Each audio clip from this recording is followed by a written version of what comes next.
Merci beaucoup. Bonjour à toutes et à tous. Donc, voilà, je suis très heureux au nom de notre directeur de centre, Frédéric Despré, qui malheureusement ne pouvait pas être présent ce matin. Je suis très heureux donc, de vous accueillir. Alors, je suis Vincent Roquin, je suis chercheur ENR depuis plus d'une vingtaine d'années, et je suis ici le responsable d'une équipe de recherche Poulatix qui s'intéresse au respect de la vie privée. Voilà. Il n'y a pas beaucoup de liens, mais on verra que c'est complètement l'inverse avec la thématique d'aujourd'hui. En fait, on a été créé en 2014, donc voilà, je vais parler un maximum pour présenter un peu. Voilà. Donc, l'équipe de recherche qui a été créée en 2014. À l'époque, on était 3-4 permanents. Et l'IA n'était pas un sujet de recherche très actif, du moins chez nous, sous l'angle privé. Et aujourd'hui, en 2025, eh bien, nous sommes 9 chercheurs permanents, et sur les 9 chercheurs permanents, eh bien, il y en a 5 qui travaillent directement sur les thématiques. Donc 5 sur 9, c'est la majorité. C'est peut-être pas représentatif de toutes les équipes de recherche INRIA, il y en a plus de 200, mais en tout cas, ça montre bien une évolution, y compris dans le domaine recherche, bien évidemment. Voilà. Alors, les thématiques que l'on aborde, je vais vous rapidement présenter quelques exemples et dire un petit peu ce que l'on fait côté recherche. Les thématiques que l'on aborde dans le domaine de l'IA s'intéressent tout d'abord à un premier volet qui est celui de l'audit. L'audit des systèmes d'IA, des modèles d'IA, voilà, pour essayer de les attaquer de façon à voir quelle est leur robustesse face à certaines propriétés, notamment sur l'aspect sous l'angle de vie privée. Et on va, par exemple, entre autres choses, essayer de conduire des attaques d'inférence d'appartenance, c'est-à-dire déterminer si une personne, de préférence quelqu'un de bien connu, une personne publique, fait partie d'un modèle d'IA. Et si ce modèle d'IA, par exemple, est un modèle qui est utilisé au sein d'une application de diagnostic médical, on voit tout de suite les conséquences que ça peut avoir d'un point de vue privé, d'un point de vue risque d'image. Donc, on a beaucoup travaillé sur ces thématiques-là. On a un projet de recherche qui est mené en lien avec, qui s'appelle PANAM, qui est mené en lien avec la CNIL, l'ANSSI et le PRN, donc quelque chose d'assez institutionnalisé, qui vise notamment à construire une base d'attaque, une base de logiciels qui permettent d'attaquer les systèmes d'IA de façon à permettre aux responsables de traitement qui détiennent et utilisent des gros systèmes d'IA de mesurer, d'auditer leur système au regard des attaques état de l'art du domaine académique. Voilà, donc ça c'est un exemple. C'est quelque chose qui va être très utile par exemple pour tous les systèmes qui utilisent des données sensibles, et notamment dans le domaine médical. Alors, quand c'est un bon exemple ce domaine, cet usage pour par exemple concevoir un système d'aide au diagnostic médical, parce qu'on voit bien que les risques sont présents, et une façon de minimiser ces risques serait de travailler sur le corpus de données qui a été utilisé pour créer le modèle.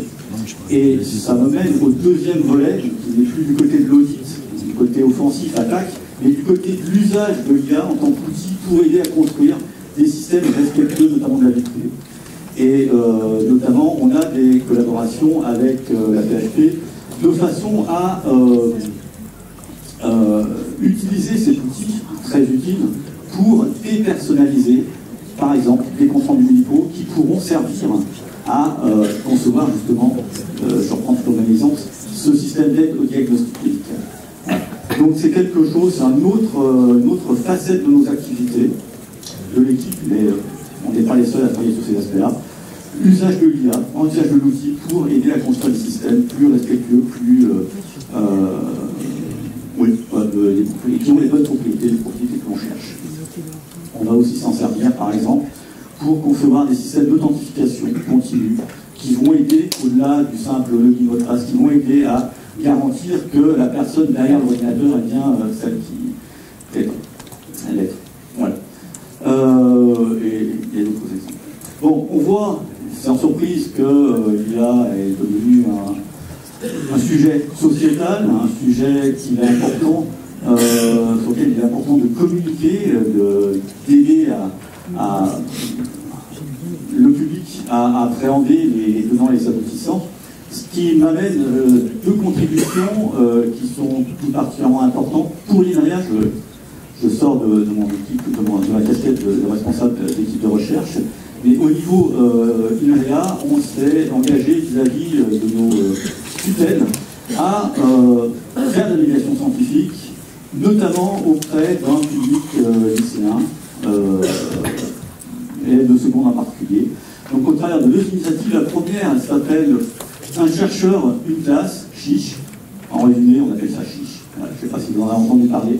Mais c'est un programme qui, depuis quelques années maintenant, est mis en avant par la direction, qui a formé 400 et quelques chercheurs pour ce type d'initiative, qui permet justement aux chercheurs d'aller dans les classes et puis de raconter leur métier, d'expliquer ce qu'est leur métier de chercheur, de façon peut-être à désacraliser le statut de chercheur, mais aussi à peut-être susciter des vocations, ne sait-on jamais, notamment auprès des jeunes filles.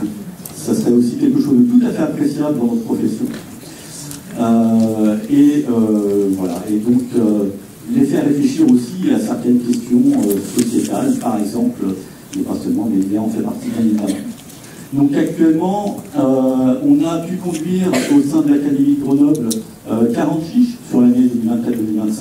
Voilà, c'est bien. Ça se monte à 500 et quelques, je crois, au niveau national sur la même année. C'est très bien, on est très content. On a un certain nombre de chercheurs qui sont prêts à s'investir de cette façon-là, à aller voir les élèves. Mais je pense qu'on pourrait faire mieux, qu'on pourrait faire plus. Parce qu'on est vraiment aujourd'hui limité par la demande. C'est vraiment l'initiative des enseignants qui nous sollicitent. Donc il y a un site web, chiche.ira.fr, sur lequel ils peuvent se connecter, pour lequel ils peuvent demander à ce qu'il y ait des interventions dans la classe. Donc je pense qu'on pourrait faire beaucoup mieux de ce point de vue-là. Et petit appel du pied, si le rectorat pouvait nous aider pour susciter de l'intérêt auprès du personnel éducatif, donc seconde, ce serait super. Ça, c'était la première initiative. La deuxième initiative porte sur un projet de recherche européen sur les années 2021-2024, donc c'est terminé, qui portait justement, qui s'appelle AI4T, AI for Teachers, qui portait justement à étudier l'usage de l'IA au sein du monde académique, enfin au sein de l'enseignement, de façon à construire des contenus pédagogiques qui seraient à même à aider les enseignants à réfléchir, à présenter l'usage de l'IA dans le domaine de l'enseignement.